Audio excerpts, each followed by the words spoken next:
Hello and welcome to Follow Everton. I'm Ryan. I'm here with Jonathan and Basil. How are you doing, guys? Thank you. Good, thank you. So this is our weekly show. This is called the Everton Voice, and anything goes on this show. We pick up a little bit on the previous game, look forward a little bit to the next game, without going into too much detail, because obviously we do our match reactions and match previews, which are very authentic, as you've seen. And we also talk about injuries, current affairs, general football stuff as well, if it's relevant. And there's one thing we first want to recognise. Stephen Jagielka, Phil Jagielka's brother, sadly passed away today. He was a former player for Shrewsbury Town. He made 176 appearances for him. So we pay tribute to him tonight and rest in peace. Very sad about that, isn't it, guys? Yeah, obviously related to Phil Jagielka, a massive part of Everton Football Club, one of my favourite players, especially at that time. So heart goes out to him, and it's true. Once you're a Blue, you're always a Blue. So heart goes out to him. So I want to talk about the Pickford injury first and foremost. I think this is a really big issue actually, because we don't know whether Olsen's going to be available. For the next fixture, and that puts a lot of pressure on young Jal Virginia, doesn't it, Jonathan? Yeah, I think Olsen is a good keeper. Especially, I think it's helped Pickford a lot recently as well. Obviously, he's injured for about 3 weeks, and I think Olsen's main role is he was never going to be our first choice, but I think him being there and actually providing pressure on Pickford to perform well has really helped him improve his game. It is a worry that now we're two keepers down potentially, and obviously Virginia came on, had an okay performance, especially for his debut, but I think especially he did make a few mistakes. Obviously, there was a mix-up in the box with Godfrey, and that could have easily fallen, and we could have conceded from that. But he did keep a clean sheet, so there is potential and promise. Obviously, we haven't really seen much of him, so it does leave us a bit in the dark about how he's going to perform. And it's going to be difficult, but there's no reason why he won't be able to perform well for the long term. Though, again, as the comments just said, I do think we are a bit screwed if Olsen and Pickford are out. It'll be interesting to see how he performs. Yeah, I mean, I read an interview actually with not with Jal Virginia, with his former coach Hugo Oliveira. He was the goalkeeping coach under Marco Silva, and he's really impressed with the young Portuguese goalkeeper. And he says that he needs to go and make some mistakes on loan. I don't think we can really see him as a player for the immediate time. Obviously, he's going to get dragged into it. Either way, he's going to be on the bench or start if Olsen isn't fit. But a loan move for him is really important, isn't it, in his development? Because he's only 21. He's got to make his mistakes, and he can't really be doing that in Everton Blue. Or we wouldn't get the game time anyway. Yeah, I think Olsen's about 31, similar to Sigurdsson. So for him to be like that age, he hasn't got that long left. Whereas Virginia's obviously young, he's got potential, can really go on loan, make some more promise, and then go back. But yeah, he's definitely got potential. So let's hope he performs well for us. Yeah, just referring to this interview, it was done in the Echo. A really, really good interview actually. Just going to pick up on a couple of the comments. He says he needs to develop. He has gone up a level for sure, but he is hungry. He has a capacity for hard work and is ambitious, very ambitious. But because we have Jordan Pickford and Olsen, he needs to play professionally so he can return and fight for a spot. So yeah, he says he needs to go to the Championship, which is a fantastic league with teams that play possession style. Some teams play long ball. There's big pitches, small pitches. So he needs to go away and get that experience. I think that's really important. Andrew Mabs, old keepers are good though. Yeah, I mean, it's a good point. The experience, you can't buy experience, but you can't buy quality either. I mean, it's finding a player who has both. Fine line between both, yeah. Although, if you look at Everton's old keepers, Tim Howard, one of my favourite players, Neville Southall back in the day, keepers do go on longer than players do. Obviously, they're not sprinting around the whole time, but keepers do tend to have a longer career. So he's got time to be able to go out to other clubs on loan, develop experience, and then come back and really show what he's learned. Yeah. Quickly, Imogen. Hi for what? Hi. Glad you're watching. George Farr. Hiya, mate. He's a friend of the channel. George Farr. I don't think his loan at Reading last year was successful. He did all right given the circumstances. Yeah, I know what you mean. He went to Reading and he was dropping a few clangers in left, right, and centre, and they thought he was terrible, and they wanted to send him straight back to us, which is unfortunate because that's a really good club, Reading, to go and get some experience at Championship level. And he was a bit of a flop. You can't argue though about you can make mistakes, but you want to be you don't want to make mistakes, but if you are going to make mistakes, you want to do it when you're younger and you have this learning experience.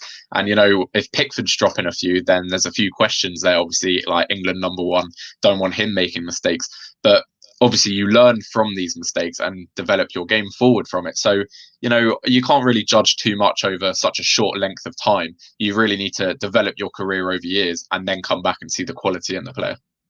George, great comment. Thank you for getting involved, and we hope you like the channel.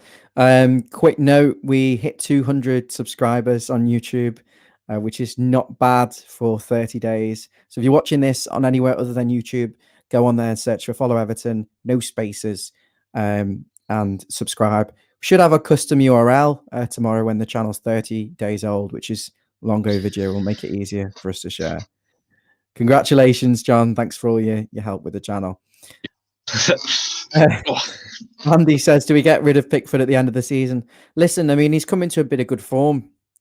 And the injuries actually hit him at a really unfortunate time, where he's going to miss 2 England World Cup qualifiers as well. And for him, he's going to want to make sure he's not returning to the England fold with someone else making 2, fantastic appearances and stealing his place in a way. But I think that would do him good. Yeah, I was about to say it could do us a massive favour because obviously we've got a lot of talented English keepers like Pope, Henderson, and if they're performing very well when in Pickford's absence, then that could cause Pickford to step up his game. Realise it's the same with Everton. If Olsen, it keeps Pickford with pressure on, and he actually does need to perform well. His position isn't safe in the squad, so the other England keepers could really, push him and give a much stronger performance. Yeah. By the way, we don't know what's happened to Basil. Yeah, David. Yeah, we don't know what's happened to him. He came on. I'm assuming he's had to do something important. He does have diabetes, so it might have something to do with that. So we apologise on his behalf. We've got some good topics to talk about, haven't we, John? So we pay tribute. Always got good topics. So stick with us. It's not going to be a late one tonight, and we know if you've been watching a lot of Everton content, it's quite late as well. So we've obviously paid tribute to Steve Jagielka. If you missed that, unfortunately, passed away age 43. That's Phil Jagielka's brother. It's really sad news. We've touched on the Pickford injury, but if you've got anything more you want to add to that, in terms of, I think he's going to be a big loss against Man City.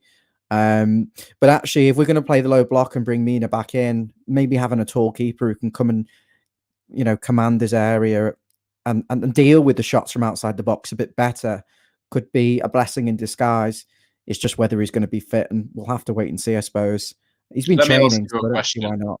Go on. When you see the team lineup and you see in goal, in between the sticks, and you see Pickford or you see Olsen, who do you have more confidence in generally? Like, if you see a name in there, do you ever get, oh no, we're going to lose, like that feeling straight away?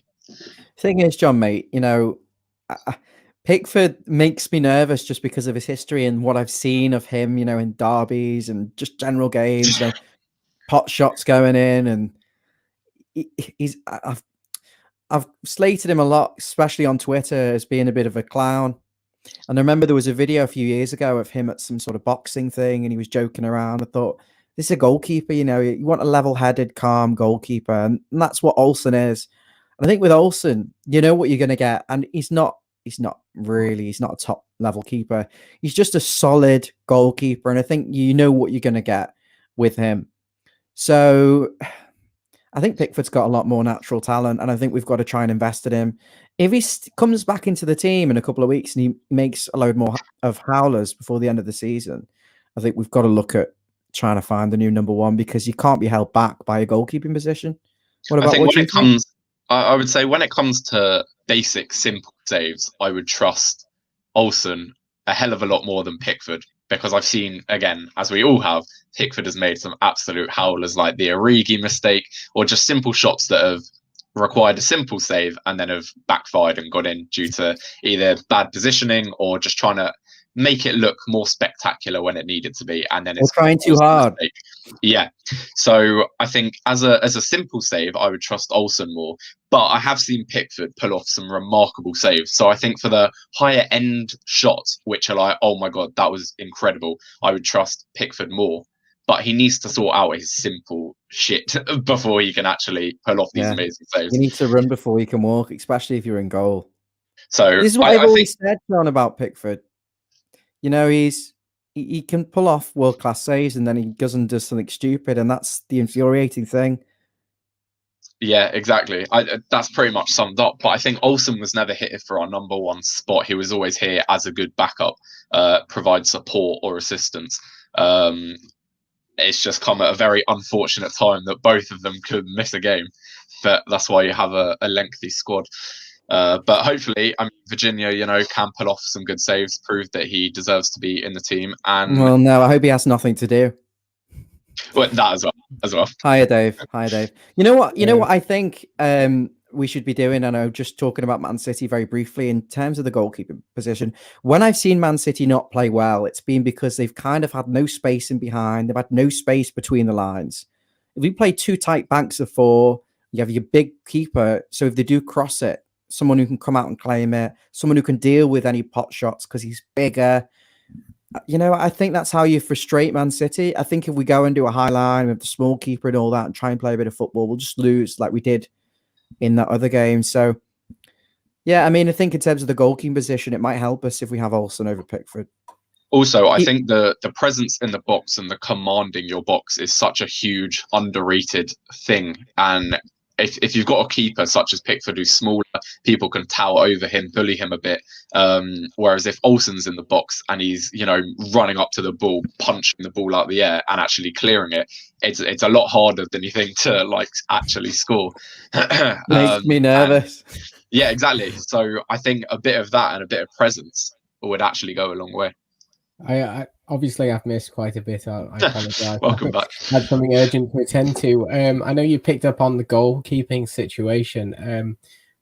With Pickford playing, as you say, he's not really going to command his box. It's interesting that we've been sitting on the free kicks, the opposition free kicks. We sit our defenders in two lines, right on top of the goalkeeper.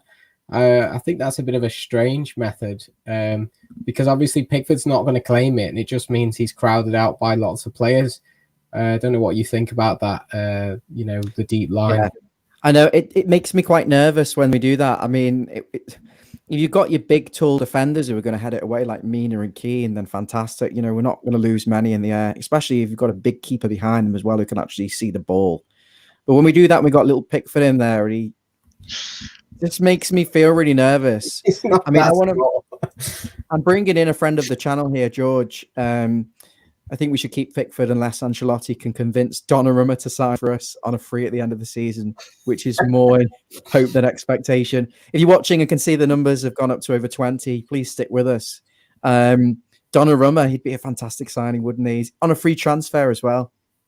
I think that's. I think he's dreaming there. I don't think a free at the end of the season is likely, but it would be a good signing. And also just to link his comment with Mabsy, do we get rid of Pickford? I don't think we should, because again, he does make some very good saves. I think we should bring in another keeper to replace the likes of send Virginia out on loan, replace Olsen, because I think Olsen's just a backup till we actually get properly sorted. And I would say have Pickford and keeper X that we bring in to battle each other, have a number 1 and 2, but both can perform well when we need them to.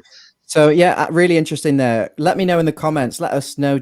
Would you see Olsen as the one that you replace and not Pickford? That's John's opinion. That's a strong opinion.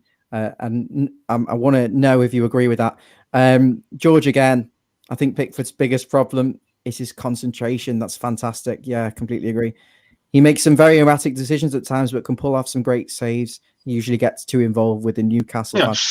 He's too emotional, David. I've noticed he seems to react too much to what's going on. And I think, with no fans in the stadium this season, there's not really any excuse for getting overly hyped.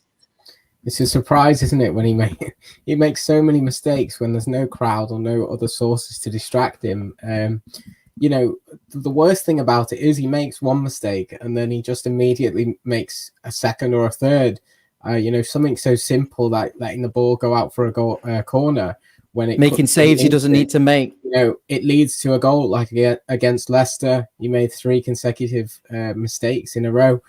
Olsen doesn't generally do things like that. You know what you're getting with him. He's not going to be spectacular, but he's going to make some good saves and not really make the mistakes. But, I would disagree with what you just said about him making repetitive poor mistakes. I would say it's not repetitive in a game. Obviously, there are games where he has made mistakes, but I would say it's more like 1 per game or 1 every other game, and it's 1 shocking mistake which does usually lead to a goal. And if you just saved them, then we'd get a lot more points either through draws or wins. So I wouldn't necessarily say that he's made very poor mistakes frequently in a game. I would say it's been spread out over a lot of other games, but all of them are mistakes he should not be making. Sometimes it is like that, but there is examples. If you go back and watch, you'll see he flaps at something and then it affects him. 5 minutes later, he makes like a drastic error. It can be something really minor, and then he'll make an error 10 minutes later.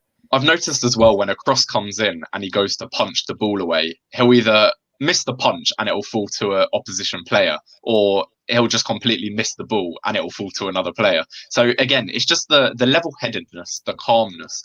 Just treat each action and each response individually, as opposed to remembering all the mistakes he's made in the past. Just focus on that split-second decision. Right, I need to be in this position to catch this ball or to push it away. But if I'm going to push it away, don't push it forward, push it out, or something like that.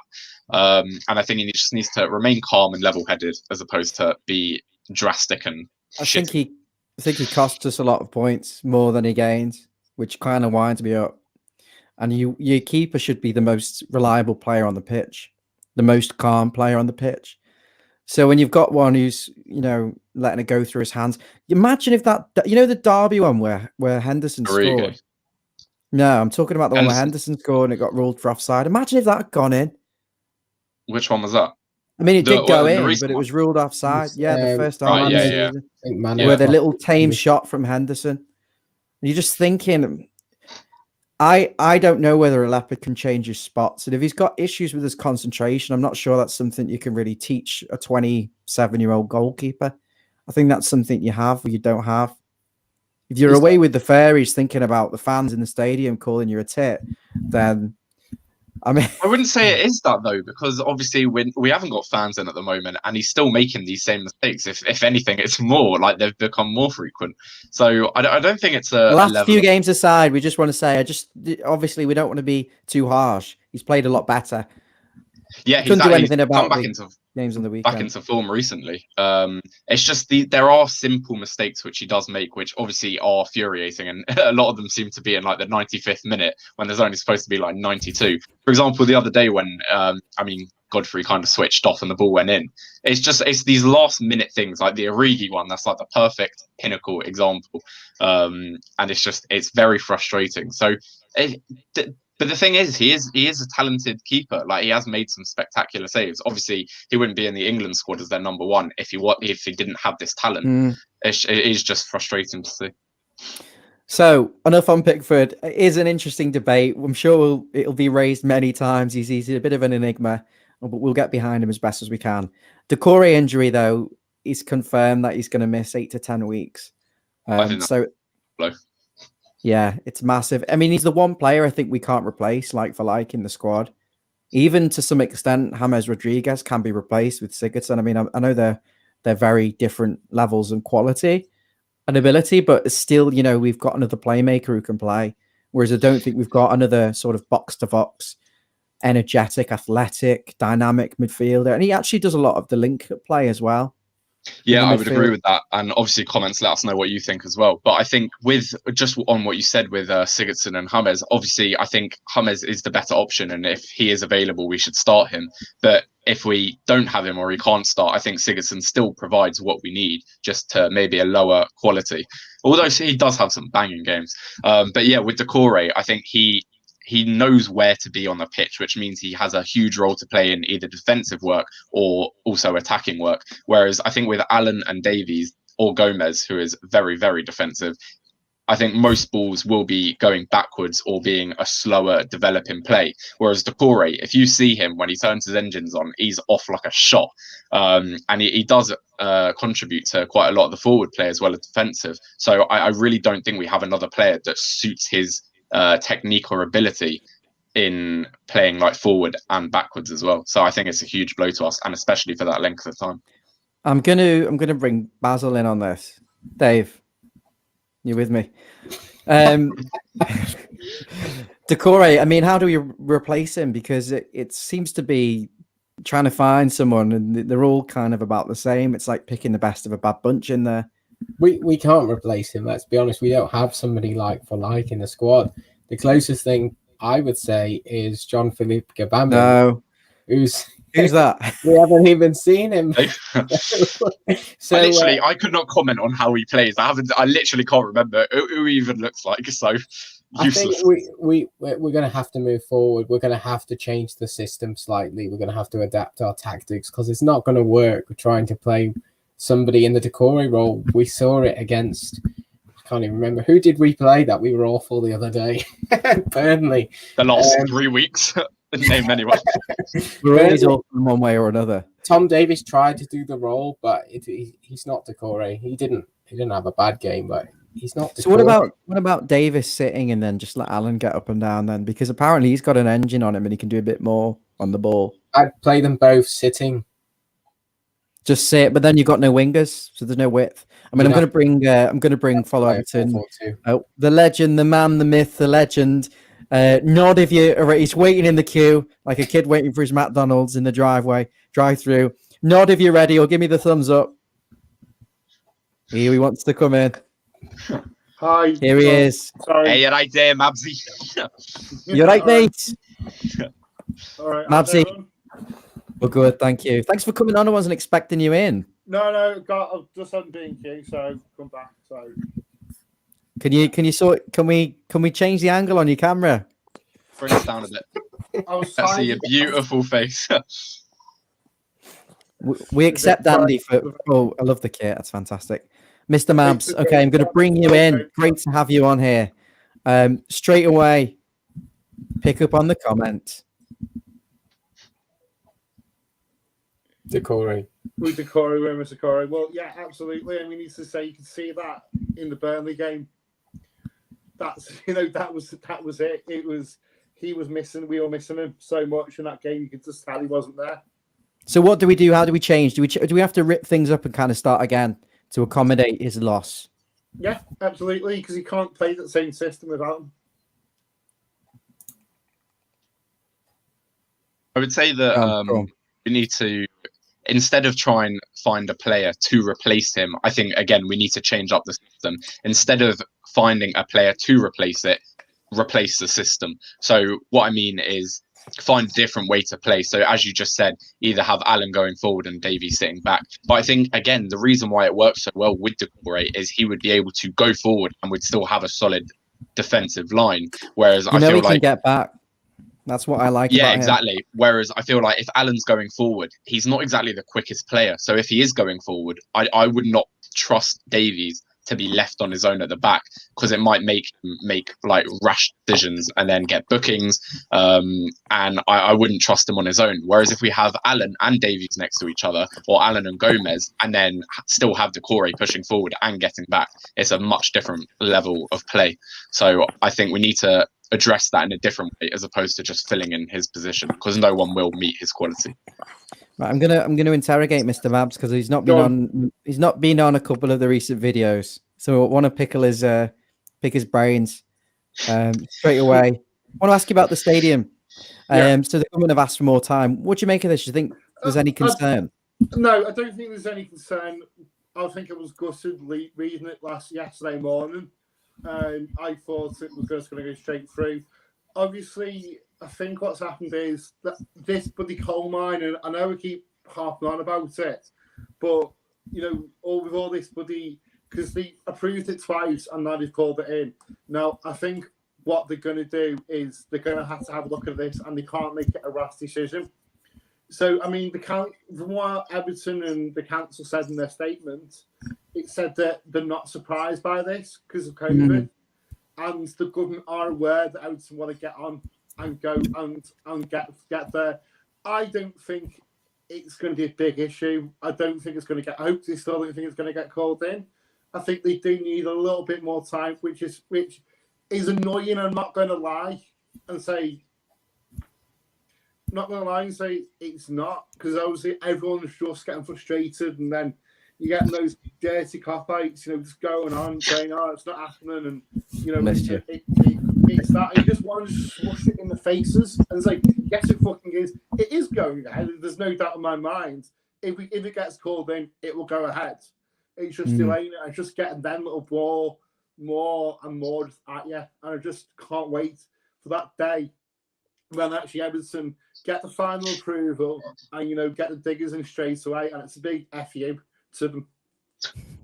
Sorry, I just can't stand them. They piss me off. Dave, I'm bringing you in on this. Do you think obviously with something this size, the government want to just have a little extra look and make sure they don't just tick a box and willy-nilly it's going ahead? I mean, a lot of work's been done, and you trust the Liverpool council as well, but what do you make of it all? I'm confident that it's going to go through. I think obviously the size of this project is massive. The scale of it, the amount of drawings, the amount of documents to go through. I think that's just what's going to take the time. And I think the government are, they're already stretched. So, they're just basically they're putting it off so they can actually find some time to do it. They probably haven't barely looked at it, but ultimately I do feel they will sort it out. I just worry personally from the Everton perspective that obviously we have schedules in mind and we want to get this ready for the start of a season, and this pushes back a little bit. But you know what? I think we've got the luxury, unlike what Spurs had, is we don't have a lease on Goodison, or we had to have a lease on Wembley. We don't have to be out at a certain time. If it's pushed back a season, which I don't think it will be, I just think we're far better position what Spurs were. We are.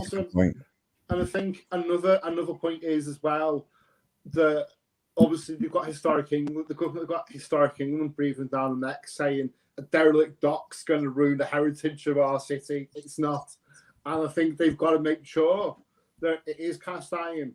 And so if they've got to take a little time, happy days, because then the historic England says, well, it wasn't well looked at properly. Then you've got challenges, and which is just going to delay it even further. And I still don't get, as the Labour councillor said, and I think it was a cop-out, and he said, out of the derelict dock that's been dilapidated for 20 years with nothing there, how is that going to Everton going to destroy this heritage? It's going to increase it. With the whole plan is about preserving the docks, is preserving the clock, is about preserving the steam. Is it the steam tower or the whatever it is? But it's about preservating, and it's between what Dan Mears wanted was the old and new. So that's why he's brought in the brick and the steel. The whole concept was to keep it original, because the brick is meant to represent the what they call it, no, the tobacco warehouse, which is the biggest brick construction. And that's the idea. It's to increase the heritage, and I don't see at all where English heritage are coming from. Can't say it himself.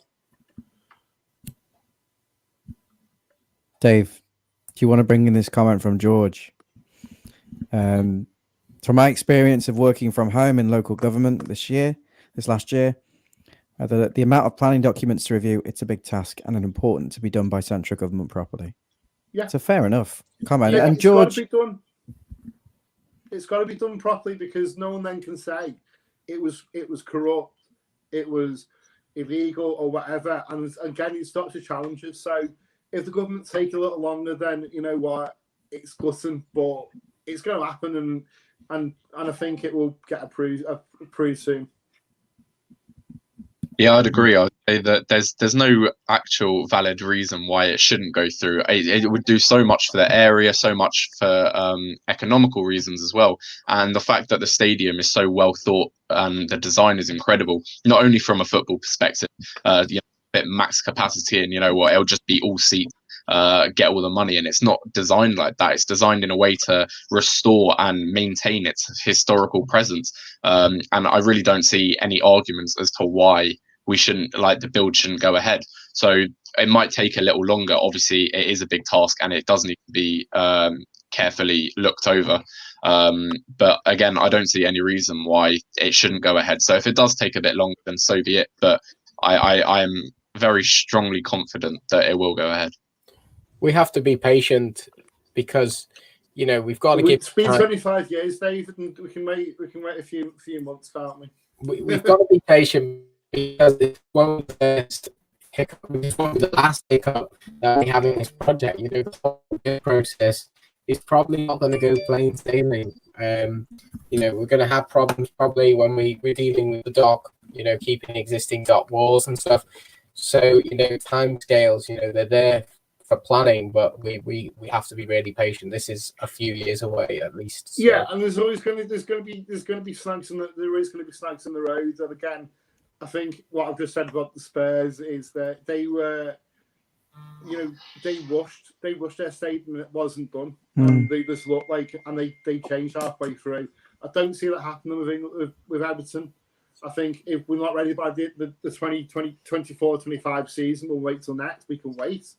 Don't think it's going to be halfway through, and it's just it will take how long it takes. So we're gonna change over now. There's another topic that I think is really important for this video because we don't have an awful lot of time. It is midweek and we started fairly late tonight.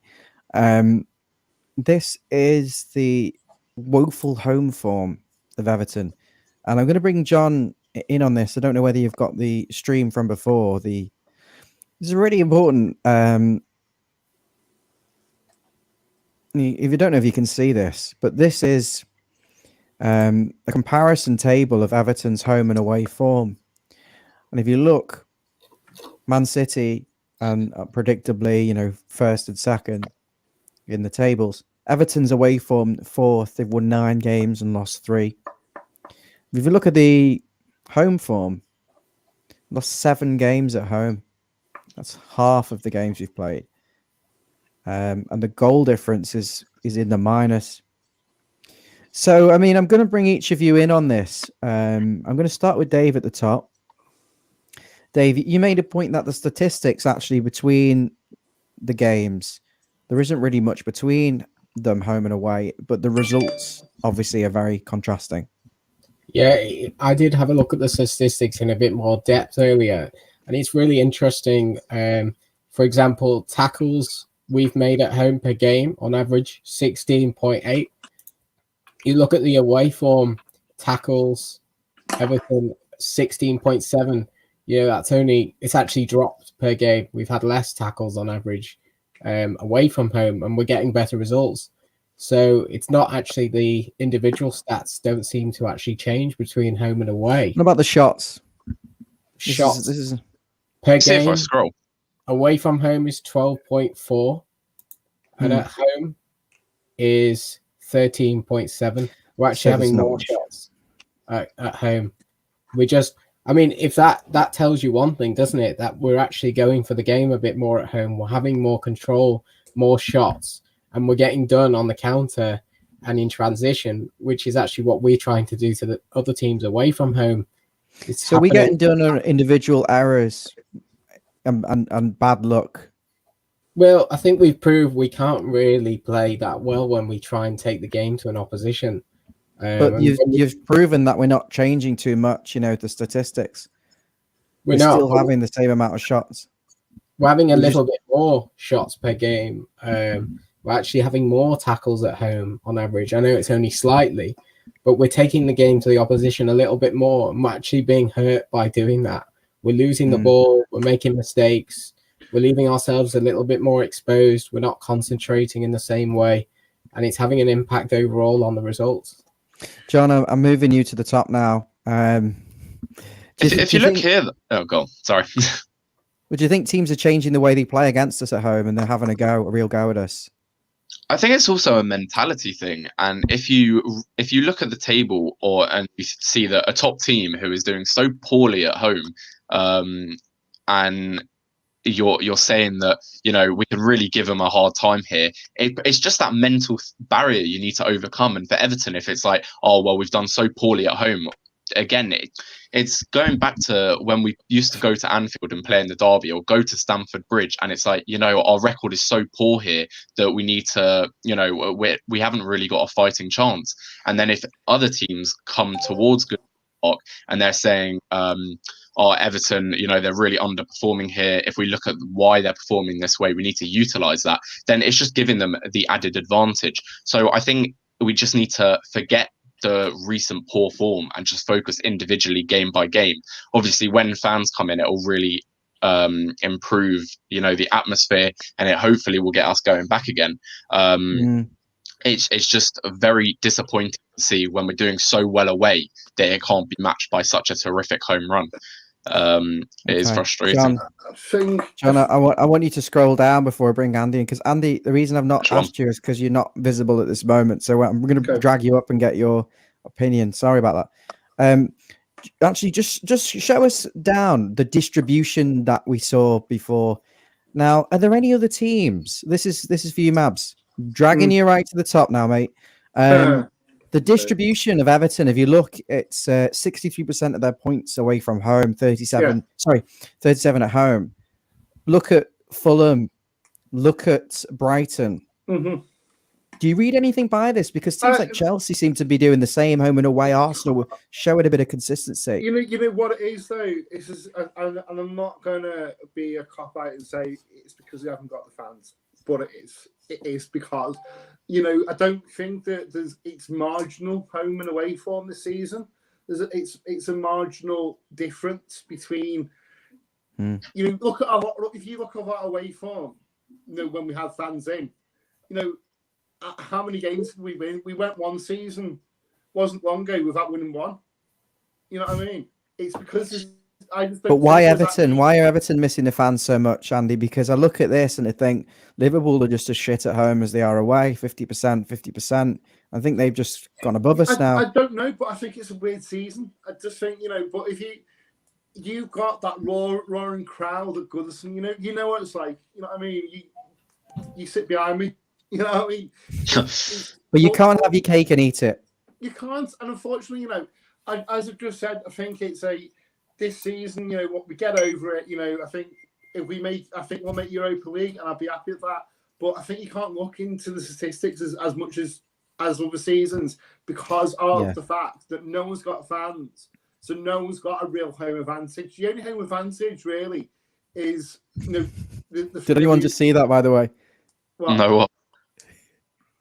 Kat just tapped me on the head during the live stream. You'll have to watch that back. Go on, sorry. I know, but what I'm trying to say is where the dressing rooms are designed. So the Everton's is a nice tranquil dressing room, whereas the way end they get fuck all, get issued nothing. They even get issued toilet roll, and it's right above the main stand. They can hear the flood. That's the intimidation of Goodison. I know, but if we have the fans at home and we have them away, what? Sorry. Surely it'll just balance itself out, and we'll go back to being pretty grim away from home and good at home. Yeah, but as I say, and you haven't. I just don't think as well that you've got the fans on the backers. Sort this out, sort that out.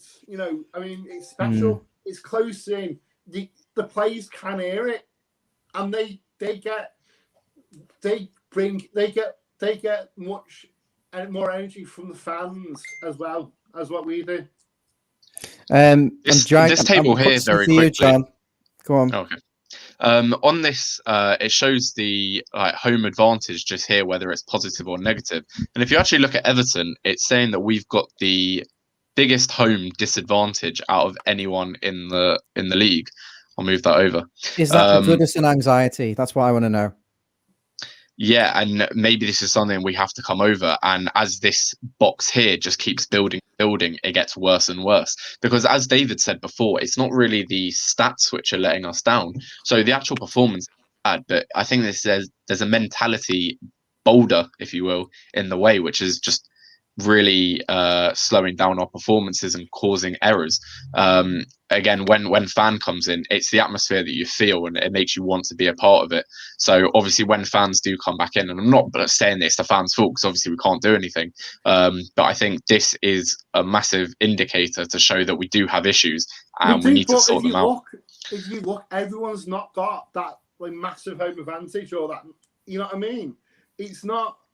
But why are we suffering so bad? But it's almost it's like the biggest in the league, and secondly, it's 0.86. And if you look at other teams, it's not even that it's just 0.00 like Leeds here, but it's so far negative that But you look at Leicester City, they're 0.7. So I mean, and look at Brighton 0.65. So it's kind of, is it important this season to have good home form? As long as we're picking up the points, at least away. I'd be more worried if we weren't picking the points away, and then and not picking the points at home. But we're picking points up, and you know what? We haven't got the fans in, and it is a big part. I'd like to see some statistics over that. You know what? I think it'd be nice to see Everton some consistent home and away, at least. Maybe lose. If we lost a few more games away and won a few more at home, we'd at least know where we're at as a team. I'd rather have a balanced side with. Comes across like we've got a problem and we don't know what it is.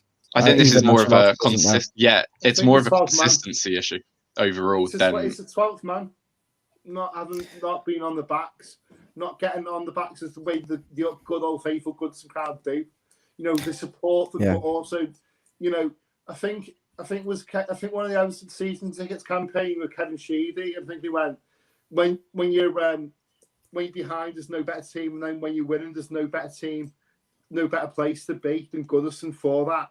And the players, if you look at a few campaigns, it's about being home and the fans and the clickety clack of the myriad seats. I just miss it. I miss the old lady. I miss going. And you know what? We're not going to have much longer in there. And you know what? I just feel sad at the moment not being able to go, and maybe I'm slanted at that. But I mean, there's what other people think. Comment. Yeah, I mean, I would like you to comment on this. I think it's really important. I want to know if you agree with Mabsy. Now, Mabsy thinks it's just a strange season. It's not so much of a big issue. It's down to the fans. Whereas Jonathan, he thinks it is a real concern, and we can't really find out why. We don't know what it is. Ancelotti said complacency. Basil, bottom right-hand corner, thinks it's a mentality problem. Obviously, if you divulge into the stats, Everton are the standout worst team at home on the balance of things compared to their away form. But this individual statistics like shots, there's not too much difference. So it's not as if we're not creating anything it's a really difficult one. So let us know what you think. We don't have much longer. We've got 15 minutes. So there's a couple of other things we want to talk about. And it's the James Rodriguez situation. Do you think there's more to that? Because surely a 70% James Rodriguez is better than having an extra goalkeeper on the bench. What is even wrong with him? It's a muscular injury. It's weird because Yavi Mascala's not come out and said, is it hamstring or what? I don't know. No idea. It's his car. No, it's very mysterious, and the Colombian press are very, on at this, and they're saying, there's something more going on. That would be the most devastating thing. Imagine that if he goes at the end of the season and no one's got to see him play. Do you think not even the fans who went into the stadium in December got to see him? Do you think that would be devastating? And I hope it's not. But I hope it is just an injury. But reading between the lines. Do you think we're doing a good enough job with injuries at the moment? Because we seem to be picking them up every single week, especially these sort of muscular injuries. And you look at James has had half a dozen of them. Pickford's had the same one twice. Coleman had his hamstring go 2 or 3 times, the same injury. Is it again we're just playing too much football in the short shape of time because he's they need to rotated. get the season complete? That Decoy one's just unlucky. I think Ancelotti's rotated 25 consecutive Premier League matches. Yeah, but they're all doing it because they, you know, we haven't had a proper pre-season. You know, we're compacting games left, right, and centre. You know, we've not played. We played weekday, weekend, non-stop until now, from you know, over Christmas. We've not stopped. There's also you can't condition players like that, unfortunately, and you've not got a big enough squad to do it. Exactly, with bigger teams that even though they are playing more games, they have more players with talent to rotate, whereas we would need to play our top team, otherwise you'd see a serious decrease in quality. So the fact that we are now pushing for a much higher finish, and the drive is there, maybe the players begin pushing themselves even further, which leads to more injuries, and sadly we don't have the squad depth to be able to replace them if injuries do occur, which also could maybe explain a bit of poor form recently. I mean, I know it's been over this season, but the fact that the players are pushing so hard, picking up injuries, it just makes it very, very difficult. And then there was also we've had a few postponed games or a few fixtures moved, so there were occasional periods where we didn't play a game for about 1.5 weeks, and then all of a sudden we've got a game on Monday, we've got a game on Thursday, we've got a game Saturday, and then like the following Monday. So and if they're against hard teams where the players are really pushing, then injuries are going to occur whether you want them or not. Like, is cat's back, but they're going to occur. So again, I think it's a problem for Ancelotti to sort out in the summer with the transfer window. Find out where our links are, and then bring in players so that we can push and not have to sit back when we do get injuries. Well, I think that Everton have been really bad this season at times, and also really good. Meow meow with my dinner. Want some tuna, and it's really nice. Thank you for having me on the channel. I'll see you soon. Thank you. Right, has a German accent there. That's not disturbing. Yeah, I mean, have we got time to talk about?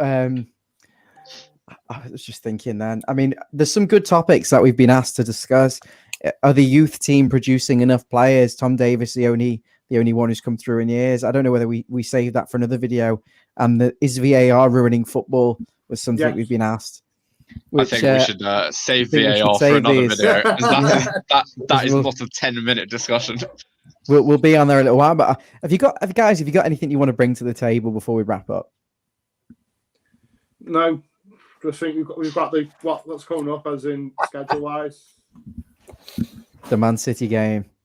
What time are you going to be on? Just that Man City. I mean, Mabsy, it'd be nice to get your thoughts on that. Say again? We're going to commit to a time, or we are still live. The game's on Saturday, so I imagine we put the preview out on Friday, which will rule Jonathan out because he'll be busy in the evening. So Mabsy, if you're around on Friday about 5 o'clock or 5:30, 5:30 would be fantastic for us. More importantly, everyone else should be available at that time to watch. So make sure to subscribe, tune in. We'd love to have your comments and your ideas. Thank you for watching. Follow us. We did reach 200 subscribers, and we've got over 1,000 on Instagram now as well, which is really good. Not bad for less than 30 days. So if you enjoyed watching this video, I know we spent a long time on the Pickford thing, but we thought it was a really interesting topic. So we hope you really enjoyed it, and tune in next time. And be sure to see, you can still comment. We'll pick up on anything you say for future videos. Thank you very much. Take care now.